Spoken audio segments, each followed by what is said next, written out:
ಒಂದು ಕಾಡಿಗೆ ಹೋಗಿ ಅಲ್ಲಿ ಆ ಜಿಗ್ನೆಗಳ ಕಾಟ, ಹಾವುಗಳ ಕಾಟ, ದಿವ್ಯಾವಸಂತವ್ರು ನಾವು ಎಲ್ಲ ತುಂಬಾ ಅನುಭವಿಸ್ಬಿಟ್ಟಿದೀವಿ. ಮೂಗೆ ಒಂಥರ ಎಲ್ಲ ಬಾಯ್ಕ್ ಬಂದ್ಬಿಟ್ಟಿತ್ತು. 3 ದಿನ ಇವ್ರು ಬೇರೆ ಕೇಳಲ್ಲ ಏನ್ ಹೇಳಿದ್ರು.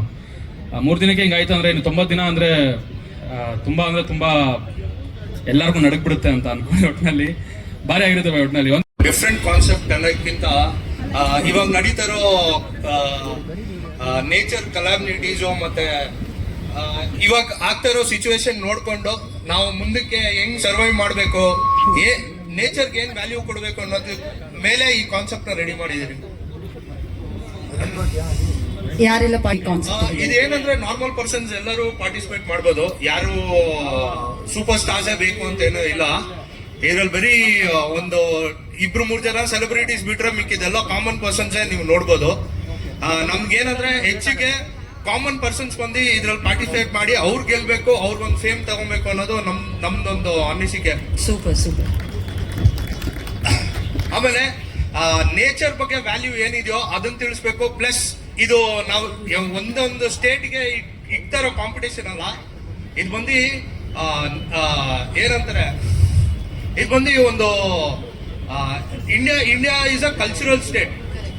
ನಾವ್ಯಾರು ಭಾಷೆ ಇದ್ರ ಬಗ್ಗೆ ಜಗಳ ಆಡ್ದಿರಂಗೆ ಅವ್ರವ್ರ ಕಲ್ಚರ್ ನ ವ್ಯಾಲ್ಯೂ ಮಾಡಿ ಅದಕ್ಕೆ ನಾವು ವ್ಯಾಲ್ಯೂ ಕೊಟ್ಟು ಅದನ್ನ ನಾವು ಅಂಡರ್ಸ್ಟ್ಯಾಂಡ್ ಮಾಡ್ಕೊಂಡ್ರೆ ಸಾಕು. ನಮ್ಮಲ್ಲಿ ಯಾವುದೇ ರೀತಿ ಜಗಳ ಆಗ್ಲಿ ಭೇದ ಭಾವ ಆಗ್ಲಿ ಬರಲ್ಲ ಅನ್ನೋದು ತೋರ್ಸೋಣ, ಈ ಒಗ್ಗಟ್ಟ ತೋರ್ಸೋಣ ಅನ್ನೋದೇ ಇದೊಂದು ಜಂಗಲ್ ಬುಗ್ಗಿ ಕಾನ್ಸೆಪ್ಟ್ ಆಗಿದೆ. ಈ ಜಂಗಲ್ ಬುಗ್ಗಿ ಇವಾಗ ಏನ್ ನೋಡಿದ್ರಿ, ಇದ್ರ ಹಿಂದೆ ಸಿಕ್ಕಾಬಟ್ಟೆ ಶ್ರಮ ಇದೆ. ಇದು ಸುಮ್ಮನೆ ಆಗಿರೋದಲ್ಲ. ಯಾಕೆಂದ್ರೆ ಎಷ್ಟು ಫಾರೆಸ್ಟ್ಗಳು ನೋಡಿದೀವಿ ಅನ್ನೋ ನಮಗೆ ಗೊತ್ತು ಶೂಟಿಂಗ್ ಮಾಡಕ್ಕೆ. ಆಮೇಲೆ ಎಷ್ಟು ಪರಿಶ್ರಮ ಇದೆ.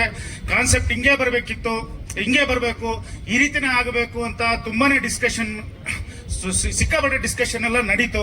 ಆಮೇಲೆ ಫೈನಲೈಸ್ ಆಗಿ ಆಮೇಲೆ ಅದು ಚಿತ್ರೀಕರಣ ಆಗಿ ಇವತ್ತು ನಿಮ್ ಮುಂದೆ ಟ್ರೈಲರ್ ನೋಡಿದ್ರಿ. ಹಳೆ ಶಿಲಾಯುಗದಲ್ಲಿ ಜನಗಳು ಯಾವ ರೀತಿ ಕಾಡಲ್ಲಿ ಜೀವನ ಮಾಡ್ತಾ ಇದ್ರು, ಲೈಕ್ ದ ಡಿಜಿಟಲ್ ಯುಗದಲ್ಲಿ ಆ ರೀತಿ ಜೀವನ ಮಾಡುವಂತ ಒಂದು ವಿಶೇಷವಾದಂತ ರಿಯಾಲಿಟಿ ಶೋ ನಮ್ಮ ಜಂಗಲ್ ಬೂಗಿ. ಪ್ರಪ್ರಥಮ ಬಾರಿಗೆ ವಿನೋದ್ ಸರ್ ಎಪಿಕ್ ಪ್ರೊಡಕ್ಷನ್ ಇಂದ ಈ ರಿಯಾಲಿಟಿ ಶೋ ಮಾಡ್ತಿದ್ದಾರೆ. ಅವ್ರಿಗೆ ಬಹಳ ಧನ್ಯವಾದ ತಿಳಿಸ್ಬೇಕು. ಯಾಕೆಂತಂದ್ರೆ ರಿಯಾಲಿಟಿ ಶೋ ಮಾಡೋದು ಸಿನಿಮಾ ಮಾಡೋ ತರ ಇರಲ್ಲ, ಇನ್ನೂ ಬಹಳ ಕಷ್ಟದ ವಿಷಯನೇ ಇರುತ್ತಿದ್ದು.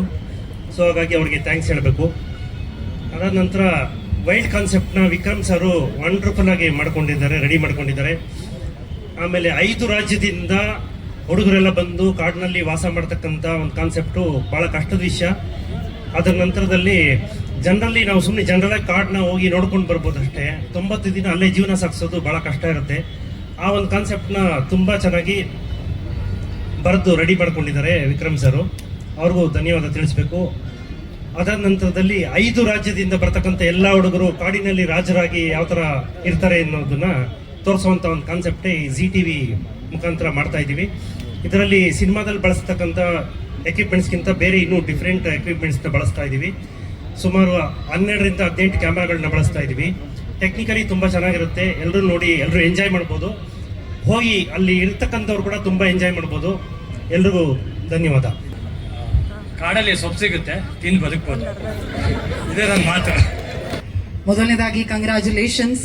ಇಂತಹ ಒಂದು ದೊಡ್ಡ ಕ್ಯಾನ್ವಾಸ್ ಅಲ್ಲಿ ಬರ್ತಾ ಇರುವಂತಹ ರಿಯಾಲಿಟಿ ಶೋ 5 ಭಾಷೆಗಳಲ್ಲಿ ಬರ್ತಾ ಇದೆ. ನಿಮಗೆ ಅಫ್ಕೋರ್ಸ್ ಒಂದು ರೀತಿ ಆಧಾರ ಸ್ತಂಭವಾಗಿ ನಿಂತಿರೋದು ನಮ್ಮ ಪಾರ್ಥಸಾರಥಿ ಸರ್ ಅವರು. ನನ್ನ ಹೆಸರು ಯಶೋಧರ ವಿಕ್ರಮ್ ಅಂತ. ನಾನು ಮುಂಚೆ 2 ಪಿಕ್ಚರ್ ಮಾಡಿದ್ದೀನಿ, ಹುಲಿದುರ್ಗ ಮತ್ತು ರಾಘವೇಂದ್ರ ವಾರಿಯರ್ ಅಂತ. ವಿನೋದ್ ಸಾರು ಮತ್ತು ನಾನು ಒಂದೇ ಪಕ್ಕ ಏರಿಯಾ. ಸೊ ನಾನು ಅವ್ರಿಗೆ ಮೂವಿ ಅಪ್ರೋಚ್ ಮಾಡೋಕ್ಕೆ ಹೋಗಿದ್ದಿದ್ದು. ಆವಾಗಲೇ ಗೊತ್ತಾಗಿದ್ದು ಅವರು ಒಬ್ಬ ರೈಟರ್ ಇದ್ದಾನೆ ಅಂತ. ಲಕ್ಷ್ಮೀ ಪುತ್ರ ಬೇರೆ, ಸರಸ್ವತಿ ಪುತ್ರ ಬೇರೆ, ಅವರಲ್ಲಿ 2 ಇದ್ದಾರೆ. ಸರ್ ಸಿನಿಮಾ ಆಮೇಲೆ ಮಾಡೋಣ, ನನ್ನ ಹತ್ರ ಒಂದು ಕಾನ್ಸೆಪ್ಟ್ ಇದೆ, ಈ ಥರ ಮಾಡೋಣ ಅಂತ ಹೇಳಿದ್ರು. ಸರಿ ಬನ್ನಿ ಸರ್ ಡಿಸ್ಕಷನ್ ಮಾಡೋಣ ಅಂತೇಳಿ ಇಮ್ಮಿಡಿಯೇಟ್ ಆಫೀಸ್ ಹಾಕಿ ಡಿಸ್ಕಷನ್ ಮಾಡಿ ಒಂದು 2 ಇಯರ್ಸಿಂದ ಚಾನಲ್ ಹತ್ರ ಎಲ್ಲ ಚಾನಲ್ಗಳ ಹತ್ರನೂ ಹೋಗಿ ನಮ್ಮ ಕಾನ್ಸೆಪ್ಟ್ ಹೇಳಿ, ಆಮೇಲೆ ಅವರು ಒಂದು ಪೈಲಟ್ ಶೂಟ್ ಥರ ಮಾಡ್ಕೊಂಬಂದು ಕೊಡಿ, ಆಮೇಲೆ ನೋಡೋಣ ಅಂತ ಹೇಳಿದ್ರು. ನಾವು ಪೈಲಟ್ ಶೂಟ್ ತೊಗೊಂಡೋಗಿ ಕೊಟ್ವಿ, ಫಿಕ್ಸ್ ಆಗೋಯ್ತು. ಸೊ ಅವ್ರಿಗೂ ನಾನು ಥ್ಯಾಂಕ್ಸ್ ಹೇಳ್ತೀನಿ. ಆಮೇಲೆ ಜಂಗಲ್ ಭೋಗಿ ಆ ಕಾನ್ಸೆಪ್ಟ್ ಬಗ್ಗೆ ಏನಂದ್ರೆ, ಇವಾಗ ನಾವು ರಾಮಾಯಣದಲ್ಲಿ ಕೇಳಿರ್ತೀವಿ ಅರಣ್ಯಕಾಂಡ ಅಂತ ಇರುತ್ತೆ. ರಾಮ ಸೀತೆ ಲಕ್ಷ್ಮಣ ಎಲ್ಲ ಕಾಡಿಗೆ ಹೋದ್ರು. ಮಹಾಭಾರತಕ್ಕೆ ಬಂದರೆ ವನಪರ್ವ ಅಂತ ಇದೆ, ಅದರಲ್ಲಿ ಪಂಚಪಾಂಡವರು ದ್ರೌಪದಿ ಅವರೆಲ್ಲ ಕಾಡಲ್ಲಿ ಹೋಗಿ ಜೀವನ ಮಾಡೋರು. ನಾವಿವಾಗ ಬಿಲ್ಡಿಂಗ್ಗಳು ನೋಡ್ಬಿಟ್ಟು ಓ ಕಾಡಲ್ಲಿ ಜೀವನ ಮಾಡಕ್ ಆಗೋದೇ ಇಲ್ಲಪ್ಪ, ಅಯ್ಯೋ ತುಂಬಾ ಕಷ್ಟ, ಸರ್ವೈವಲ್ ಆಗಕ್ಕಾಗಲ್ಲ ಅನ್ನೋ ಫೀಲಿಂಗಲ್ಲಿ ಇದ್ದೀವಿ. ಬಟ್ ನೇಚರ್ ಇದ್ರೇನೆ ಫ್ಯೂಚರ್ ಅಂತ ನಾನು ಹೇಳಿದೆ. ಪ್ರಕೃತಿ ಇದ್ರೇನೆ ನಮಗೆ ಏನಾದರೂ ನಾವು ಬದುಕಕ್ಕಾಗ್ತಾ ಇರೋದು. ಆಕ್ಚುಲಿ ಆ ಪ್ರಕೃತಿ ಜೊತೆಯಲ್ಲಿ ನಾವು ಹೆಂಗೆ ಬದುಕಬೇಕು ಅಂತ ಒಂದು ತೋರಿಸ್ಬೇಕು. ಅಟ್ ದ ಸೇಮ್ ಟೈಮ್ ಅದು ಎಂಟರ್ಟೈನ್ಮೆಂಟ್ ಆಗಿರ್ಬೇಕು, ಎನ್ಲೈಟ್ಮೆಂಟ್ ಆಗು ಇರಬೇಕು. ಸೊ ಅದೇ ಜಂಗಲ್ ಬೂಗಿ. ಕಾಡಲ್ಲೇ ವಾಸ ಅಂದ್ರೆ ವನವಾಸ.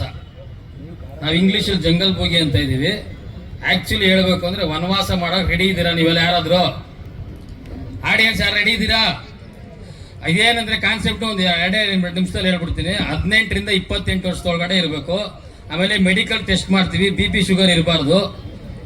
ತುಂಬಾ first work safety first, work next ಅಂತ ಅನ್ಕೊಂಡಿದ್ದೀವಿ.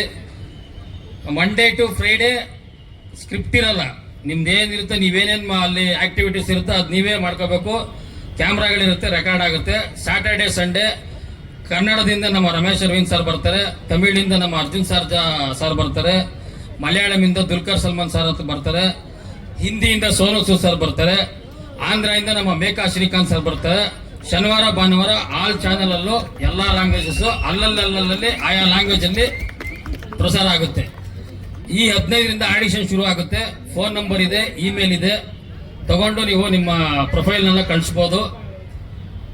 ಅಷ್ಟೇ, ಇನ್ನು ಜಾಸ್ತಿ ಮಾತಾಡ್ಬಿಟ್ಟು ನಂಗೆ ಆಕ್ಷನ್ ಕಟ್ ಬಿಟ್ರೆ ಇನ್ನೇನು ಬರಲ್ಲ. ನನಗೆ ಒಂದು ಬಿಗ್ಗೆಸ್ಟ್ ಶೋ ಇದು. ನಾವೆಲ್ಲ ತುಂಬಾ ಜನ ಶೋ ಮಾಡಿದೀವಿ, ಎಲ್ಲರಿಗೂ ಶೋ ಎಲ್ಲ ನೋಡ್ತಾ ಇರ್ತೀವಿ.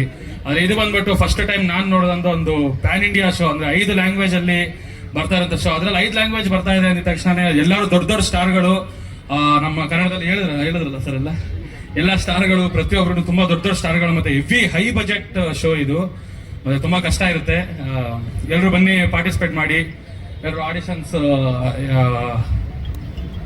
15ರಿಂದ ಆಡಿಷನ್ಸ್ ಇರುತ್ತೆ. ಎಲ್ಲರೂ ಬಂದ್ಬಿಟ್ಟು ಆಡಿಷನ್ಗೆ ಪಾರ್ಟಿಸಿಪೇಟ್ ಮಾಡಿ. 100% ಸೆಲೆಕ್ಟ್ ಆದವ್ರಿಗೆ ವಿನ್ನಿಂಗ್ ಅಮೌಂಟ್ ಅನ್ನೋದು ತುಂಬಾ ದೊಡ್ಡದಿದೆ. ತುಂಬಾ ಅಂದ್ರೆ ತುಂಬಾ ಇಲ್ಲಿ ದೊಡ್ಡ ಶೋಗಿಂತ ತುಂಬಾ ಜಾಸ್ತಿ ಇದೆ ವಿನ್ನಿಂಗ್ ಅಮೌಂಟ್.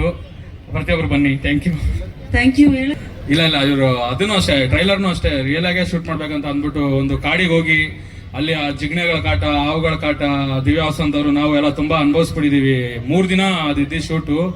3 ದಿನಕ್ಕೆ ನಮ್ಗೆ ಒಂಥರ ಎಲ್ಲ ಬಾಯ್ಕ್ ಬಂದ್ಬಿಟ್ಟಿತ್ತು. 3 ದಿನ ಇವ್ರು ಬೇರೆ ಕೇಳಲ್ಲ ಏನ್ ಹೇಳಿದ್ರು. 3 ದಿನಕ್ಕೆ ಹಿಂಗಾಯ್ತು ಅಂದ್ರೆ ಇನ್ನು 90 ದಿನ ಅಂದ್ರೆ ತುಂಬಾ ಎಲ್ಲರಿಗೂ ನಡಕ್ಬಿಡುತ್ತೆ ಅಂತ ಅನ್ಕೊಂಡು ಒಟ್ಟಿನಲ್ಲಿ ಭಾರಿ ಆಗಿರುತ್ತೆ. ಒಟ್ಟಿನಲ್ಲಿ ಒಂದೇ ಒಂದು ಮಾತಾಡಲ್ಲ ಅಂದ್ರೆ ನನಗೆ ಈ ತರ ಮಾತಾಡಕ್ ಬರಲ್ಲ. ನಮ್ ಡೈಲಾಗ್ ಹೋಗ್ಬೇಕಂದ್ರೆ ಸ್ವಲ್ಪ ಜೋಶ್ ಬರ್ಬೇಕು. ಜೋಶ್ ಇಲ್ಲ ಅಂದ್ರೆ ಡೈಲಾಗ್ ಬರಲ್ಲ. ಅಣ್ಣ ಇನ್ನೊಂಚೂರು ಬೈ ಅಣ್ಣ. 2 ನಿಮಿಷದಲ್ಲಿ ರೆಡಿ ಆಗುತ್ತೆ ಮ್ಯಾಗಿ. 2 ನಿಮಿಷದಲ್ಲಿ ರೆಡಿ ಆಗುತ್ತೆ ಮ್ಯಾಗಿ. 2 ಗುಂಡಿಗೆ ಇದ್ರೆ ಮಾತ್ರ ನೋಡಕ್ಕಾಗೋ ಶೋ ಅದೇ ಜಂಗಲ್ ಬೂಗಿ. ಏನಕ್ಕೆ 2 ಗುಂಡಿಗೆ ಅಂದ್ರೆ ನಾನು ಹೇಳ್ತಾ ಇದೀನಲ್ಲ, ಪ್ರತಿಯೊಂದನ್ನು ಅಲ್ಲಿ ಬೈ ನಾವು ಹೇಳ್ತೀವಿ ಆಯ್ತು ಟ್ರಕ್ಕಿಂಗ್ ಹೋಗೋಣ ನಡೀರಿ ಅಂತ ಅಂದ್ಬಿಟ್ಟು ಬೆಟ್ಟ ಹತ್ಕೊಂಡು ಹೋಗ್ಬಿಡ್ತೀವಿ. ಚಾಮುಂಡಿ ಬೆಟ್ಟ ತುಂಬಾ ಸಲ ಹತ್ತಿದೀವಿ. ಅದೇನಂದ್ರೆ ಜನಗಳು ಓಡಾಡೋ ರೂಟ್ ತುಂಬಾ ಸೇಫ್ಟಿ ಇರುತ್ತೆ. ಆದ್ರೆ ಇವ್ರು ಹೋಗೋ ರೂಟ್ಗಳಲ್ಲಿ ಯಾವ ಸೇಫ್ಟಿನೂ ಇರಲ್ಲ. ಅಪ್ಪ ಸ್ವಾಮಿ, ಇವರು ಭಯ ಇರುತ್ತೆ, ಎನಿ ಟೈಮ್ ಭಯ ಆಗ್ತಾ ಇರುತ್ತೆ. 2-3 ಸಲ ಅವುಗಳು ಕಾಣಿಸ್ಕೊಂಡಿದ್ದು ಇದೆಲ್ಲ ತುಂಬಾ 2-3 ಸಲ ಹಿಂಗಾಗಿದ್ಕೆ ಇವಾಗೇನೋ ಇದು ರಿಯಲ್ ಶೂಟ್ ಬಂದ್ಬಿಟ್ಟು ಯಾವ್ದೋ ಇನ್ನೂ ದಟ್ಟವಾದ ಕಾಡಂತೆ, ಅದು ಇನ್ನೂ ಭಯ ಆಗ್ತಿದೆ. ಮತ್ತೆ ಮೈನ್ ಹೇಳ್ಬೇಕಾದ್ರೆ ನಾನು ಒಂದೇ ಒಂದು ಮಾತು ಹೇಳ್ಬಿಡ್ತೀನಿ, ಕೇಳಿಸ್ಕೊಡ್ರಿ. ಫಸ್ಟ್ ಟೈಮ್ ಇದು ಕಾಡಲ್ಲಿ ನಡೀತಿರೋದು. ಅಂದ್ರೆ ಎಲ್ಲ ಇವಾಗ ನೋಡಿ, 1 ವಾರ ಶೂಟ್ ಮಾಡ್ಬಿಟ್ಟು ಆದ್ಮೇಲೆ ಮತ್ತೆ ಇಲ್ಲಿ ಬಂದು ಆ ಸ್ಟೇಜ್ ಮೇಲೆ ಶೂಟ್ ಮಾಡೋದು ಈ ತರ ಇರುತ್ತೆ. ಬಟ್ ಇನ್ನೊಂದು ಮಾತು ಅಣ್ಣ, ಇನ್ನೊಂದ್ಸಲ ಮತ್ತೆ ಜೋಶ ಅಣ್ಣ. ನಮ್ ಜೀವವರೆಗೂ ನಾವು ಬಿಡಲ್ಲ RCB ಟೀಮು. 90 ದಿನ ಜಂಗಲ್ ಬುಗಿ ಬಂದ್ಬಿಟ್ಟು ಕಾಡಲ್ಲೇ ನಡೆಯೋ ಗೇಮು. 90 ದಿನಾನು ಕಾಡಲ್ಲಿ ನಡೆಯೋ ಗೇಮು. ಪ್ರತಿಯೊಂದು ಒಂದು ಫಸ್ಟ್ ಡೇ 1 ಹಿಡಿದು 60 ಅಲ್ಲ 90 ಡೇ 1 ಹಿಡಿದು 19 ಡೇ ವರೆಗೂ ಕಾಡಲ್ಲಿ ನಡೆಯೋದು. ಅದು ತುಂಬಾ ಸ್ಟಾರ್ಸ್ ಇರ್ತಾರೆ. ಸೊ ಈ ಸಲ ಮಸ್ತಾಗಿರುತ್ತೆ ಅಂತ ಅಂದ್ಬಿಟ್ಟು ಅನ್ಕೊಂತೀನಿ. ತುಂಬಾ ಬ್ಲಾಸ್ಟ್ ಅನ್ಕೊಳ್ಳಿ. ಇದು ನಾನು ಹೇಳ್ದಂಗೆ one of the biggest show ever. So ಪ್ರತಿಯೊಬ್ಬರು ಬಂದ್ಬಿಟ್ಟು ಪಾರ್ಟಿಸಿಪೇಟ್ ಮಾಡಿ ಅಷ್ಟೇ. ಒಂದು ಇಲ್ಲ, ಮೈನ್ ಹೇಳ್ಬೇಕಂದ್ರೆ ಇದಕ್ಕೆ ಡೈರೆಕ್ಟರ್ ಸರ್ ಎಷ್ಟು ಶ್ರಮ ಪಟ್ಟಿದ್ದಾರೆ, ಇನ್ನೆಲ್ಲ ಎಷ್ಟು ಶ್ರಮ ಪಟ್ಟಿದ್ದಾರೆ, ಎಲ್ಲ ಟೀಮ್ ಎಲ್ಲ ತುಂಬಾ ಕಷ್ಟಪಟ್ಟಿದ್ದಾರೆ. ಆದ್ರೆ ಇದನ್ನ ನಂಬ್ಕೊಂಡು ಇದಕ್ಕೆ ಹೈ ಬಜೆಟ್ ಶೋ ಇದು ತುಂಬಾ ಬಜೆಟ್ ಆಗಿದೆ. ನಾವು ಸುಮ್ಮನೆ ಕೂತ್ಕೊಂಡು ಮಾತಾಡ್ತೀರೇನೆ ಗೊತ್ತಾಯ್ತು. ನಮ್ಮ ಪ್ರೊಡ್ಯೂಸರ್ ಸರ್ ವಿನೋದ್ ಪಾರ್ಥಸಾರಥಿ ಅವ್ರ ಬಗ್ಗೆ ಒಂದೇ ಒಂದು ಡೈಲಾಗ್ ಹೇಳ್ತೀನಿ. ಯಾಕಂದ್ರೆ ಅವರು ಈ ಶೋನ ಈ ತರ ನಮ್ಮ ಕನ್ನಡದಲ್ಲೇ ಸ್ಟಾರ್ಟ್ ಆಗ್ಬೇಕು, ಕನ್ನಡದಿಂದ ಸ್ಟಾರ್ಟ್ ಆಗಿ ಬೇರೆ ಲ್ಯಾಂಗ್ವೇಜ್ ಹೋಗೋಣ ಸರ್. ಇಲ್ಲ ಸರ್, ಬೇರೆ ಲ್ಯಾಂಗ್ವೇಜ್ ಇಂದ ಸ್ಟಾರ್ಟ್ ಮಾಡಿ ಆಮೇಲೆ ಕನ್ನಡಕ್ಕೆ ಈ ತರ ಬರೋಣ, ಹಿಂಗ್ ಮಾಡೋಣ ಅಂತ. ನೋ, ನಾವಿರೋದು ಇಲ್ಲಿ ನಮ್ಮ ಕನ್ನಡದಿಂದ ಫಸ್ಟ್ ಸ್ಟಾರ್ಟ್ ಆಗ್ಬೇಕು. ಇಲ್ಲಿ ಸ್ಟಾರ್ಟ್ ಆದ್ಮೇಲೆ ಆಮೇಲೆ ಬೇಕಾದ್ರೆ ಬೇರೆ ಲ್ಯಾಂಗ್ವೇಜ್ ಮಾಡೋಣ. ಇಲ್ಲ ಬೇರೆ ಲ್ಯಾಂಗ್ವೇಜ್ ಮಾಡೋದೇ ಬೇಡ, ಬೇಕಾದ್ರೆ ನಮ್ಮ ಕನ್ನಡ ಒಂದೇ ಲ್ಯಾಂಗ್ವೇಜ್ ಮಾಡೋಣ ಅಂತ ಅಂದ್ಬಿಟ್ಟು ಅಷ್ಟು ಪ್ರೀತಿ ಕೊಂಡು ಅವ್ರ ಕನ್ನಡದ ಬಗ್ಗೆ. ಸೊ ಅದಕ್ಕೆ ಒಂದೇ ಒಂದು ಮಾತು ವಿನೋದ್ ಪಾರ್ಥಸಾರಥಿ ಅವ್ರ ಬಗ್ಗೆ ಒಂದೇ ಒಂದು ಮಾತು ಹೇಳ್ತೀನಿ. ಅಣ್ಣ, ಪೂಜೆ ಮಾಡ್ಬೇಕಾದ್ರೆ ದೇವರಿಗೆ ಎತ್ತಿದ್ದಾರೆ ಆರತಿ. ಪೂಜೆ ಮಾಡ್ಬೇಕಾದ್ರೆ ದೇವರಿಗೆ ಇದ್ದಾರೆ ಆರತಿ. ಆದ್ರೆ ಈ ಶೋ ಬಿಗ್ಗೆಸ್ಟ್ ಹಿಟ್ ಆಗ ಕಾರಣನೇ ನಮ್ಮ ಡೈರೆಕ್ಟರ್ ಸರ್, ನಮ್ಮ producer sir Vinod Partha Sarathi. So ಅವರಿಂದನೇ. So thank you so much sir, thank you.